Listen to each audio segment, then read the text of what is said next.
lakini aidhuru kuna mtu alileta a very good analogy mheshimiwa Ikonya. Yes. Alikuja akasema unajua saa zingine wanaume unaweza kuja kwa nikwambia Ikonya yenyewe kwa nyumba generator ni mbaya. Kwambia Ikonya nisaidie ku build capacity.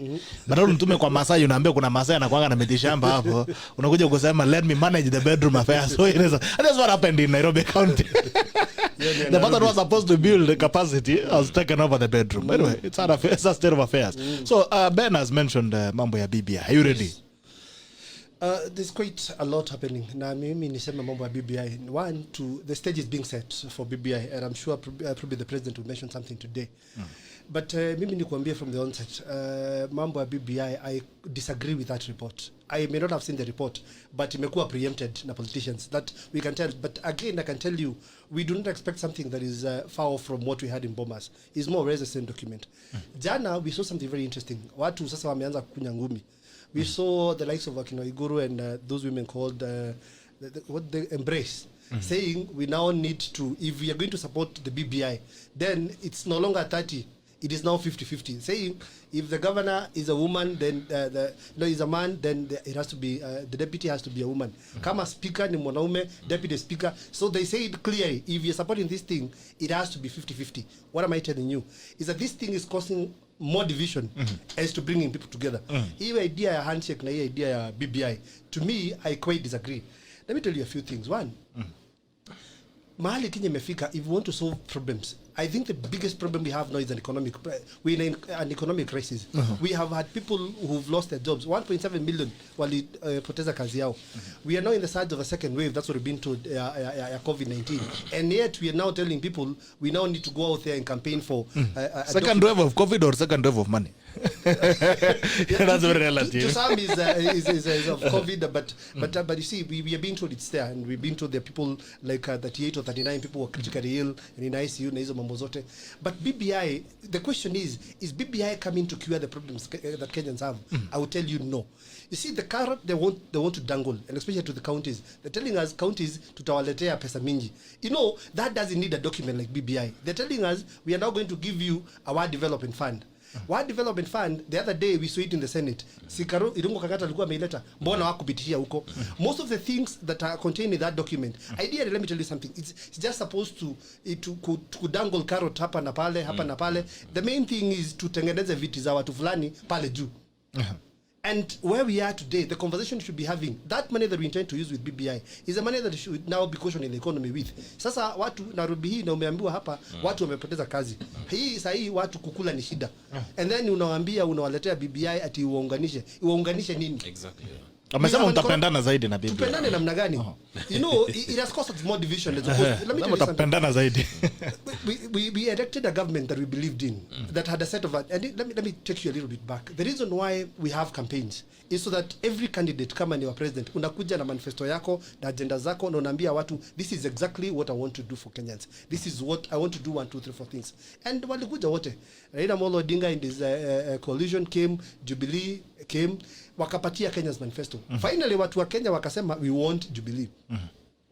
Na manifesto yake, na itatufanyia kazi. A year or two down the line comes the handshake. You know? So ule mtu tulikuwa nasema ni mbaya, ule mtu tulikuwa, and let me tell you something, I believe like Ben has told us here, in the rule of law. Because we do not need to change this constitution if we do not respect what we already have. Absolutely. Yeah. Because ideally, what I'm telling you is, the law is very clear. We have seen, look at what, for example, Governor Mike Soko is going through, and so many other Kenyans. Whereas we had a person who saw himself in. Aka mchana, na hakuna mahali alipelekwa, na kwa inti hii. So lakini mtu kama mimi ama mtu mwingine akifanya kitu kidogo, jaribu uone. So basically what I'm telling you is we first of all need to fully utilize what we have before we bring ourselves another set of laws and that kind of thing. Kenyans are united. Kenyans are together. We only need to respect the law. Ujue ukishindwa unaenda nyumbani. Because idea hata tukiweka viti ngapi pale juu. Na mtu mmoja akuje akatae even in the next general election anasema hapana, naende kwa streets. Tutakuwa tumesolve nini? Hakuna kitu kilikuwa solution. Yes, because the problem is they are now purporting kusema ati sasa tutaweka mambo ya coffee pale, tutaweka mambo ya majani chai pale, ya sijui ya farming ya nini, hizo vitu zote. We have the National Assembly that is supposed to be doing all those things. If we wanted to help Kenyans in the tea sectors, we would have done that a million years ago or a long time ago, because we have parliament, we're supposed to register it. So we do not need the BBI to come and help us do what parliamentarians ought to be doing or the Senate ought to be doing. Kwa hivyo hii mambo yote tunapelekwa around hivi tu ndio tutengeneze vitu fulani za watu fulani pale. Na watu wasonge. Hizi vitu zingine zote they are just dangling the carrots ndio watu wakuja wa support. Ati we are giving you a word development fund. Mbona wakangata walikataa? Na ilikuwa hapo. Now women are demanding. So everybody will keep demanding that BBI has to give us this. We also need to make, after this, we need to make our demands as well. Ben Mulwa, juzi Kibisho alisema BBI mutapewa kama dawa ya polio. Ile unafinywa hapa kwanza unaambiwa meza. What do you think about this thing? The whole saga of BBI. Gerald, I want to speak as a Kenyan. And the one thing that we have to agree is that this country is bigger than any individual. This country has been longer here than everybody who is here. And this country will be here many, many years after we are all gone. So it really disturbs me when I see the kind of arrogance that some public officials decide to speak to fellow Kenyans. When you're in a public office, you are actually there courtesy of Kenyans, and you are there to carry the aspirations of Kenyans, not to dictate selfish ambitions or selfish persuasions that are of no value to anybody. When somebody arrogantly tells Kenyans that they are going to give BBI kama dawa ya polio, we have seen very many of his type before who are even more powerful than he was and he will ever be, and they are not there anymore, and life has gone on. My advice to my senior brother Karanja Kibisho would be he needs to find time and even go spend a week or two listening to the real people of Kirinyaga, even before he starts making noise on press conferences, and realize that some of these things that they are insisting on pursuing are completely out of touch with the real aspirations of Kenyans. Kenyans today are facing very difficult times after the COVID-19 pandemic. Many people have lost their businesses, millions have lost their jobs. You saw even the report by the Kenya National Bureau of Statistics recently that currently we have over 11 million people who lost their jobs just under this pandemic. Now, these are the things that I would expect somebody, if he was coming back and saying that we are going to give you jobs like dawa ya polio, it would make sense to me. If Kibisho angekuja aseme we are going to give you food kama dawa ya polio, for me it would make sense. Absolutely. But to start intimidating Kenyans over things that are of the least bother to any of these Kenyans. I am not interested in the paperwork anybody in any government office is trying to come up with. Every Kenyan today is struggling to make sure that now angalia watoto sasa wameambiwa mara wanarudi shule, kesho warudi, kesho kutwa watarudi. Parents now are depressed because they have not been making in money over the last 1 year, and they have kids who are in school. These kids will require school fees, they will require other necessities. So those are the concerns. Angekuwa Kibisho anasema nitapatia watoto wenu face masks wakirudi shule kama dawa ya polio, it would make sense. But this idea of pursuing things that don't make sense to 90% of Kenyans is really misplaced. And I can assure you, we, as I've said, we have seen many of his type before. They were 15 million times more powerful than he is, or he thinks he is. And Kenya will be here beyond Kibisho and beyond BBI and beyond the petty shenanigans. What we need to be focusing on is a genuine and a sound economic platform or pursuit that can really begin now to transform the lives of the average Kenyans. If that document was matched by goodwill and not the political chicanery we have been seeing and good political intentions, then Kenyans would have no problem supporting the process. But as Mheshimiwa here has asked, we have a very good constitution. For example, I have highlighted the cases of impunity that have been going on in Nairobi, where demolitions are undertaken without following the law. So if we can't follow the constitution that we have today, what would make Wanjiku out there believe that now if we come up with a different document, then the same people who are perpetuating impunity will begin to respect that document? You see, societies are not made by pronouncements and are not made by documents and laws. Societies are made by culture, by ethos, and by a different way of doing things. So what we currently need is for these people who are shouting at Kenyans instead of speaking to Kenyans to come to Kenyans and demonstrate to them that indeed they have goodwill, they have done this bit for this number of years, and that's why they want to take the country to the next level. But just shouting at Kenyans and dictating to Kenyans, hii Kenya ni wa Kenya milioni someone told me a very interesting thing. Someone told me a very interesting thing. He told me, look, government is a young man. What do you call a government is a young man, and that man has forever remained young. So people have come and gone, you know, just like you mentioned. We have seen the likes of Biwot, who are a million times powerful. You know, you can name them. They've been there, they've been in government, and they've gone. They've left government. So do not just stamp and talk to Kenyans. Talk to them slowly. And if you want to sell a narrative, ideally what you do is you speak nicely to people, convince them, show them this is the way, this is what we're supposed to do. We have done this bit, we need to do this a bit. That is the way you persuade people into something, but not just stamp on them, you know. Because the idea, you know, the worst thing and what I get angry over is that government has machinery. You know, it owns every machinery. I do not know who advises this government, because to me, I think in as much as we would have, let's even assume that there's so many good things within that BBI report. I'll tell you, in this life, if you lose on something called timing, you're done. You lose everything. Actually, life is about timing. You need to know when to do what. You know? So I think BBI is an idea whose time is wrong. You know, so it may be a good concept to them, but the timing is very wrong. So they ought to have told the president the truth, that when you go out there, when you listen to people, the things they want, that you know, they're looking for an economic, you know, we're looking for peace. We want to bring people together. I think the peace that people need is economic peace. Because there's no way you would be happy if you have nothing in your pocket. We're looking for economic peace. So what joins all of us together? What cuts across every Kenyan is that we're in an economic crisis that the government needs to purge. So basically what the conversation should be around economic policies as a country, that we need to, I told you, rather, we were treated to a conversation by the CS in charge of health, Mutahi Kagwe, yesterday. He was telling us how bad things are and where we're getting ourselves into. And he actually even pointed out to a possibility of locking a few counties.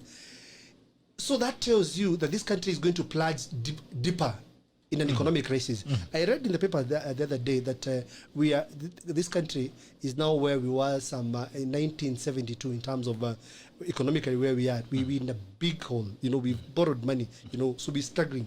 So we do not need to add Kenyans more burdens in terms of bringing them a document and using billions. And someone there says, tunaweza tumia bilioni mbili. Do you know how much 2 billion is? Do you know what that, if that is injected in the economy, if that is given to these young men in these streets to revamp their businesses, to come back to business, inaweza wasaidia sana. So the conversation should be, let them wait for some other time. I am saying, if we must do this thing, can we wait for 2022?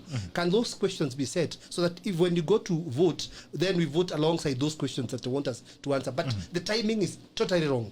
Mtakufanya hiki 2022 elections. Hata kama ni 2023 na uko na nini, but the priority right now to Kenyans is an economic conversation that we must have as a country. So you're trying to say you okay with BBI, but not now. I am not saying I'm okay with BBI. I am simply saying is the conversation is wrong. The conversation is wrong. What we need to be conversing around here are economic policies. What is it that we're going to do? Just like he's alluded to, we do not know where we are. our kids at home. I have got 3 girls. One has gone back to school, who is in grade 4. The other 2 are in that. I just don't know what is going to happen tomorrow. I don't know whether schools are going to happen because cases are going up. I don't know whether we're going to open schools, which again is a difficult thing to do. I was in KIAMBU Primary yesterday, and I went to KIAMBU High School.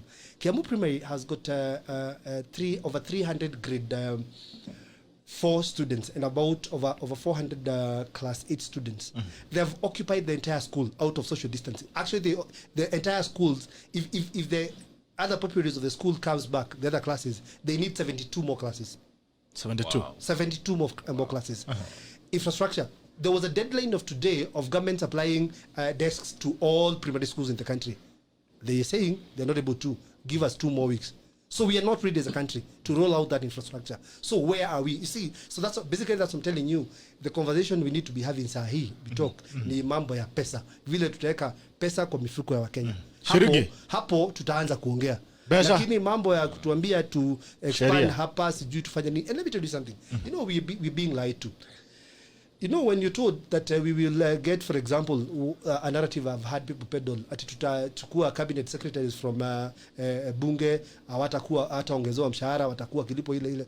You know, to government officials, it's never about a salary. It's about allowances that comes with it. So unaweza ambiwa sitakulipa mshahara. By the way, let me tell you something.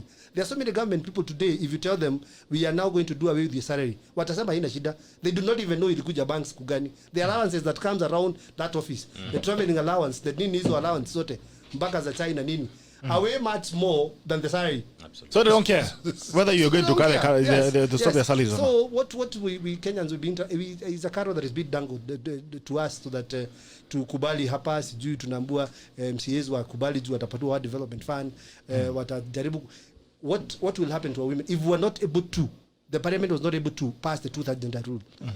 How will BBI be able to realize that? BBI itakwama. So we need to show goodwill to begin with, you know. Yes. Kabla hatujasonga. Ben Mulwa. Yes. Twende shule, corona inakuja.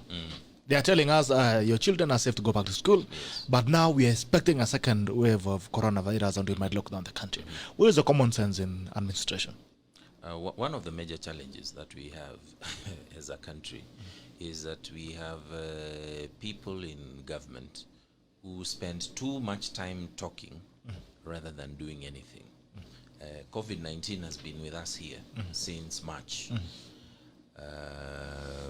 It is very unfortunate that almost 10 months down the line, Professor Magoha has nothing to show for what the Ministry of Education has done to prepare schools since they were closed in March. All we have been seeing is him shouting at Kenyans, as I was saying. Mara hii, mara ile, mara ingine, mara ingine. And we can't run a country like that. As Mheshimiwa here is pointing out. Like, I'll give you a specific example here in Nairobi. The government refused to support private schools, which accommodate a very huge population of children, simply because we have a dysfunctional public education system. Now, like in Kibra alone, Olympic Primary School currently has a population of over 4,000 kids. 4,000. Yeah. Most of the kids who are going to private schools within Kibra, those private schools collapsed completely because now they didn't get any support from government and they closed. So now Magoha is telling kids to go back to school, and now the parents are taking their kids back to the private schools. Those schools were unable to sustain themselves. They closed. Now we have thousands of kids in Kibra who are stranded. When they go to Olympic Primary School, as Mheshimiwa is saying, even now the school as it is structured with the new guidelines cannot even accommodate the 4,000 kids. Perhaps there needs to be an infrastructural revolution at Olympic Primary to be able to accommodate those 100 more classes.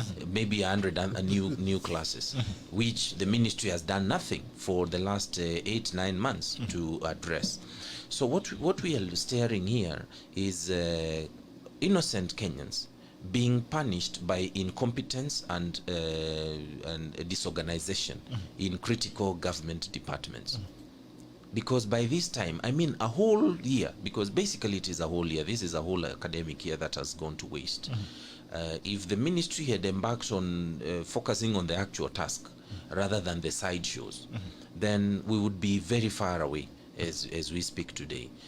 If they had taken time even to study what has been going on in other countries, then you would have realized by now they could have done a lot better.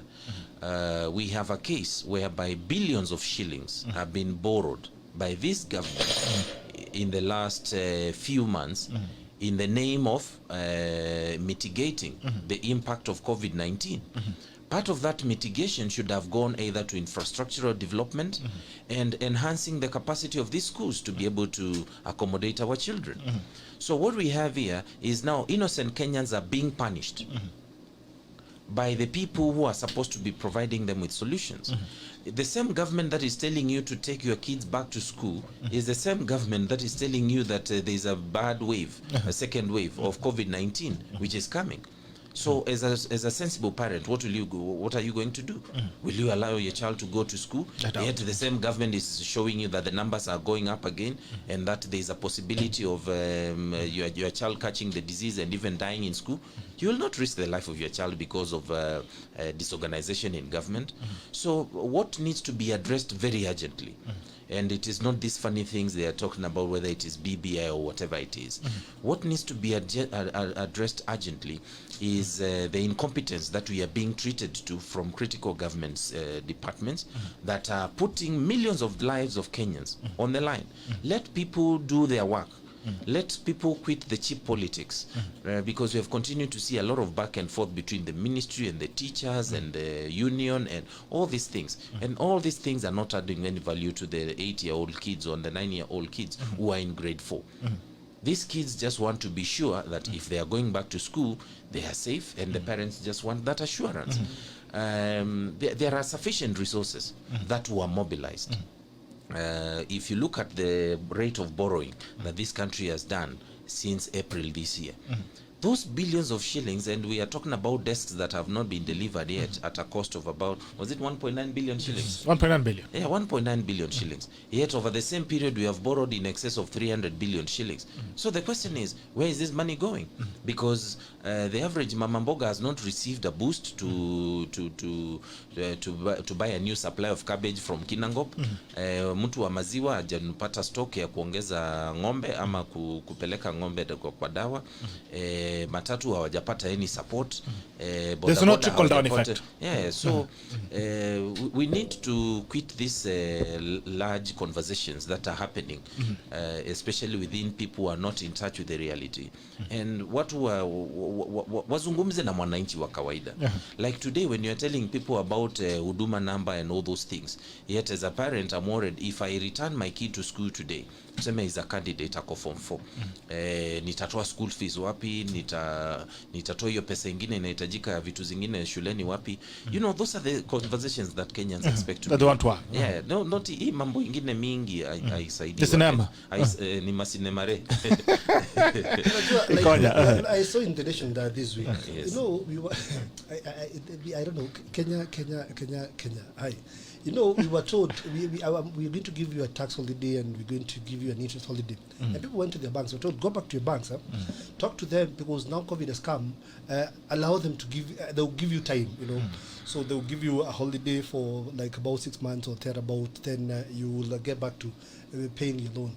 Only for Kenyans to realize that that period they have not been paid. There has been an interest that has been, you know, we took the government's word that we are enjoying some interest holiday in that country. You're on a break. Yes. Lirudi ukakuta. Ulisikia wapi? Ulisikia wapi? So that is what Kenyans have been treated. So basically, we need to look at those real issues affecting the common mwananchi. These are shenanigans. To me, doesn't make sense. That issue that my friend Ben here was addressing, the issue of COVID and school kids, I think we were not even prepared to open schools in the first place.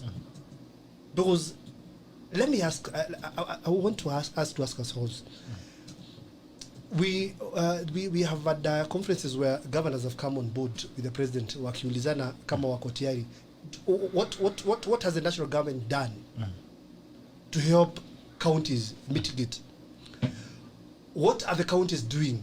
How do you expect counties to survive when you cannot agree on a formula for a few months down the line, where counties have suffered for 4 months, 4 months, without even people being paid. Kiambu Hospital sasa ndio watarudi sijui kuanzia leo ama kesho, because that is when now the salaries have come. The same government that is telling us turudi shule wamesimama na wamekataa na mshahara ya watu. Sasa watu hawaendi, I mean hospitali zimesimama, and they're telling us go back to they've taken our kids back to school. What happens? I was asking myself, Jana, we've not no activities have been happening in Kiambu Hospital for a couple of weeks now, and we've opened schools. What if we get cases in Kiambu Primary, for example, and the nearest facility is Kiambu Hospital? Penye sasa hakuna daktari sababu watu wajalipwa. What would happen in such a case? So we need to get real. We need to have a real conversation as opposed to easy mambo za hapa kule. Yes. Alright. Ben Mulwa, sheria juzi zilitolewa kuhusu mikutano za kisiasa, political meetings, by Kenya. First of all, the constitutionality of NSAC has been put to task. We are saying it's not a constitutional body that actually should be advancing security of the nation. What's your general feeling about the rules that are given out by government? Personally, I wouldn't want to delve much into such pronouncements, but we have to agree that the supreme law of this country is the Constitution of Kenya.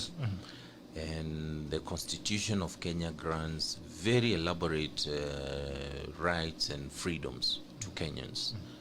And those freedoms can only be taken away by amending the same constitution, not by letters that are written by government officers.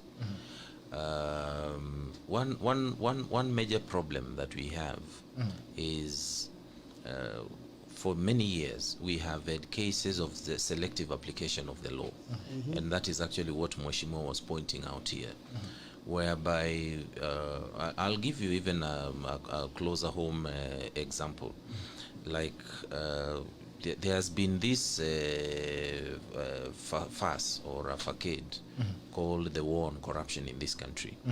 But you find that that particular hammer tends to be directed more to people who are perceived to be of the opposite political inclination, rather than wholesomely and objectively.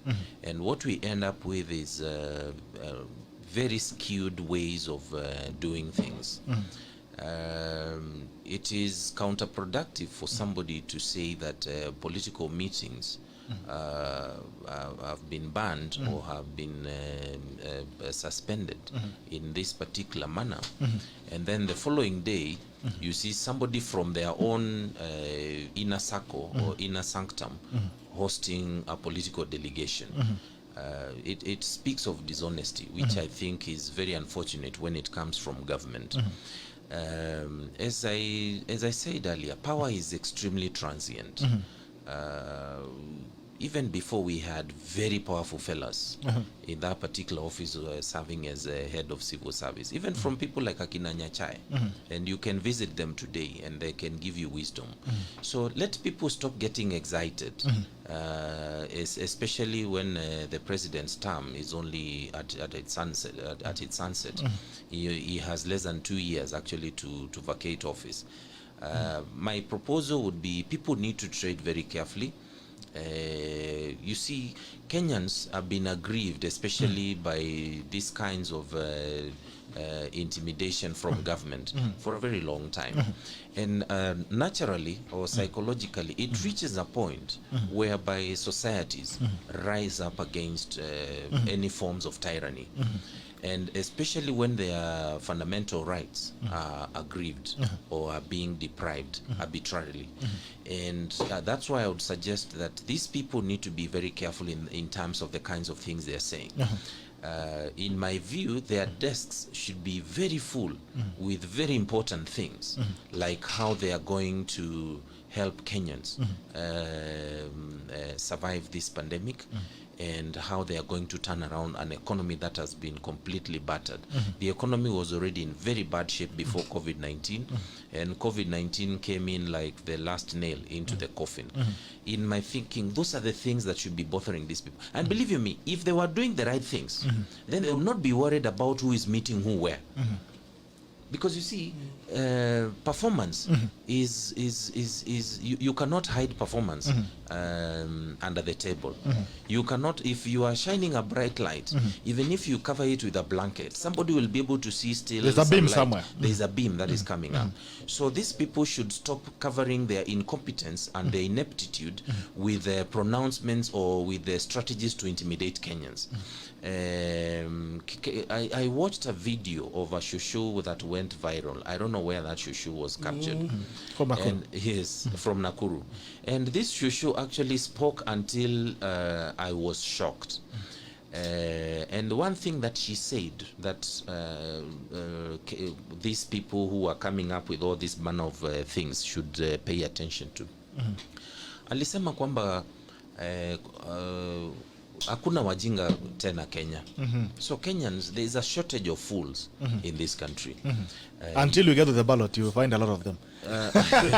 Well, I can't say that, because you see, nobody has ever held a gun over anybody's head to go and vote for Mheshimiwa IKONYA or Uhuru or Sonko or Raila or anybody. Hakuna mtu ashaishikia mwingine bunduki kwa kichwa. And that's the beauty of democracy. Yeah, that's the beauty. So the same democracy we must be able to respect. If I want to hold a meeting today with Gerald here and Mheshimiwa IKONYA and 3 other people, then it should not be the business of Kenya to tell us now we can't hold that meeting because what we are discussing is not very palatable to him. His appetite is not your business. The same way they sat in a meeting and came up with those proposals is the same way they should allow other people also to sit somewhere else and come up with their own proposals, and Kenya moves forward. That is the spirit of democracy. Na Kenya inasonga. Na Kenya itasonga. Lakini kazi ya kwanza kuintimidate watu na kushurutisha watu, kutoa vitisho, hizo vitisho tumeziona mingi. Hapa huko. Kutoka the 1960s, zilikuwa zingine za 70s, zilikuwa za 80s, za 90s, na bado zingine hata zinatolewa the year 2020. Na Kenya itasonga tu, hata 2030 itatupata hapa, wengine Kenya bado itakuwa hapa. Itakuwa inasonga tu. Kwa hivyo they should tread very carefully some of these things. Let me throw as I give it to you, IKONYA, bunge la mwananchi iko wazi. Bunge la mwananchi is open. 0779-800-010 or 779-800-010. You can call in and contribute to what is going on the show. Naona kuna watu tayari wameanza kupiga. Ndachukua simu 0779-800-010. Acha nikupe Mheshimiwa IKONYA, sasa tunasubiri simu ikiingia tutavuruta. So I was throwing in a very quick one. You know what Kenya did? Wacha tuchukue hii kwanza alafu. Hello, good morning. Hello. Hello. Hello. Hello, Gerard. Yes, good morning. Morning too. Tuambie Dadi. This is James Njema calling from Mombasa. James Njema. Pande ya Mtwapa hapa. Tumepigwa sana na uchumi, and all we are seeing our readers hapo juu. Mimi kwa BBI naona ni kutafutia tu viti watu wachache. They don't understand the real problems we are facing as Kenyans. And on a lighter note about Uhuru, I think he is also trying to cling to power. There is no way every time he talks about unity. What unity are we seeing? It's all about division in this country. Kila siku.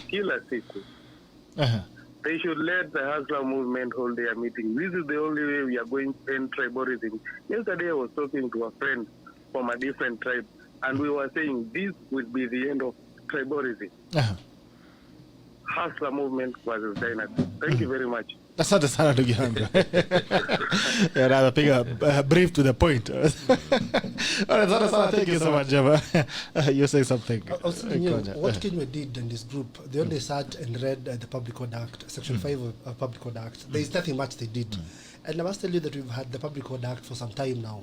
So when government have been holding meetings without giving notice of 3 days, this thing has existed in law for some time. And I think that is why the Law Society of Kenya went to court.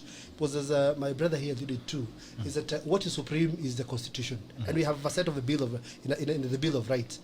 And any law that is that is not in tandem with the constitution should be declared, null and void, and should Absolutely. be, yes. So basically, I think what the Public Order Act stipulates, it was brought out at this point in time so that it curtails someone. It was not in the best interest of government, because you cannot derive that conversation from what happened in Muranga, while we knew the government pulled policemen at last minute. Policemen that were supposed to protect the lives of Kenyans, to policemen, tear gas people in church. A police officer walks in church and picks a microphone and tells people to, at their place of worship, where in a country where everybody has a right of worship, tells people to just move out. That impunity by government cannot be cured by reading Public Order Act. And as Ben here told you, is that the following day after that pronouncement, we saw a set of some purported Kikuyu Council of Elders, and I can tell you, I am from that community, and I am also an elder. I can tell you, I've never seen my elders line up for tea and line up for bread and soda. For bread and soda, and not even just the small soda. You see the small plastic sodas. Those are not my elders. My elders take meat, serious meat. So so basically, they never give a notice to anyone. So that was just read out to curtail someone, and we all know what is happening. We are not blind to what is happening in this country. But that selective application of justice, to me, is the most unfortunate thing at this day and age. Actually, what we've been fighting for in this, as a country, we've come from far, fighting for only one thing: freedom of speech, freedom of movement, freedom of allow people to meet and discuss things, allow people to meet and come up with what they think are solutions. In as much as you're given, government is allowed to do its own things and sit where they want and come up with whatever they want to. That is what we've been fighting for as Kenyans. Allow us also to go out there and set our agenda, to meet, to discuss. So basically, that's where the conversation should be. The caller who just, with the call that we just had, what the caller is trying to tell Kenyans is, by the way, what the Deputy President is doing, if you ask me, or most of us are doing, is to heed to what the President is calling out to all of us to do, to unite as a country. So when you want to unite a country, then you must look for elements that would allow us to have a common conversation. And I think that's where the hustling thing is coming. Because what cuts across all of us is that all of us are hustling. Let me tell you something. I tell people, you need to expound on this thing called hustling. Because most of the people you see driving on Kenyan roads, go along KIAMBU Road. I'll take you there. Their yards za auctioneers, they're full, my friends. Yards za auctioneers, Ben, ziko full sahi.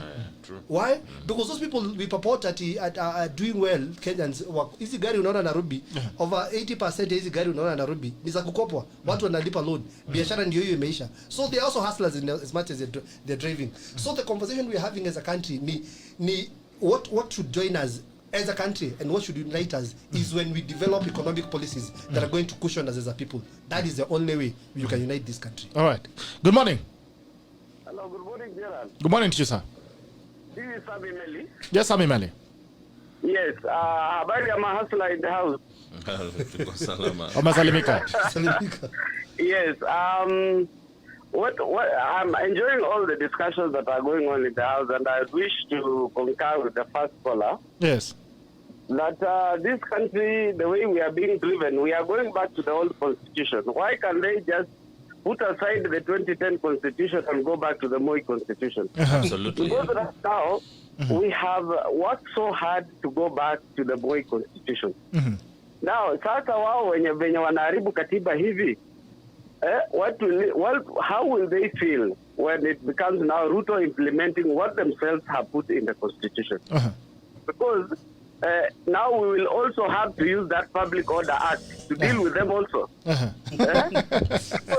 merry-go-round. Kama umepika ugali bwana, unakanyaga sufuria, yet the next person is on duty, it's the next person's turn to cook. Atakupikia tu na hiyo sufuria ulikanyaga ukavunja. So kila mtu achunge sufuria akipata akiwa na nafasi yake. Achunge hii sufuria. Alafu I want to say one thing the president is practicing is what we call cowardice. Absolutely. How in this world, Gerald, if you have an assistant in your office down there, yes, na anaanza kufanya vitu vingine. Why can't you tell him to the face? Must you wait for a public baraza so that you tell everybody? If you are second in command is misbehaving, you can have a closed door meeting and tell him, Mheshimiwa Ruto, this is what I don't want to hear. Let us work together in harmony. How can you talk of us that BBI will bring peace when already you are creating chaos on the other side? Sasa umeleta klande kwa nyumba, unafuruga bibi atikuoa bibi ya pili, sasa ndio kukua na atikuoa bibi ya pili, sasa ndio italeta peace in the family. This is already the klande is spoiling. Your children are outside. Kwani meli klande na kwanga wapi? In the rain, wako kwa baridi. Na wewe unakula raha na klande na unasema ati klande ndio ataleta. Mnakula bonus ya chai.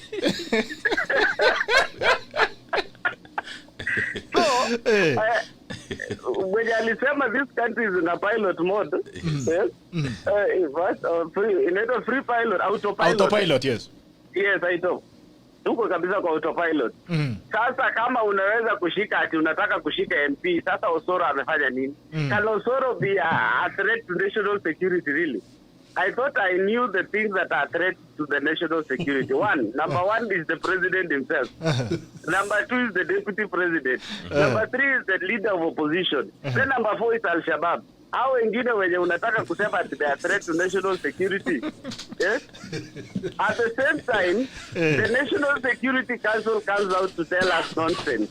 When the deputy president is a member of the National Security Council, and they come to address us on the meetings they have agreed on. This country, actually, seriously, we have to be serious at some point. Yes? Even if it will be Raila Odinga being the president. Umeharibu Public Order Act. Ngojeni sasa muone venye itatumika. Yes? So there are people who are no nonsense. They will implement it to the last part in that thing. Orengo alisema revolutions eat its own children until he was that baby who was being babied. Hata Orengo mwenyewe atakuliwa na the same revolution. He doesn't think that it is a two-way traffic. This is a store. Msumeno ukata mbele na nyuma. Okay. So you don't know how long this relationship will last. When unaanza kupata missed call, that is when you realize ulikuwa na date bibi ya bwana ya mtu. Sawa dadi. Have a good day, man. Enjoy your mashujaa. Good day to you, Gerald. Thank you. Hi to everybody. Wamesalimika zaidi. Salimia kina Sandra Belion, wamenyamaza siku hizi. Wako unajua ndio wanakuanga nyuma ya mitambo. Sasa ndio wanaitwa wale ambao wanaosha vyombo vya habari.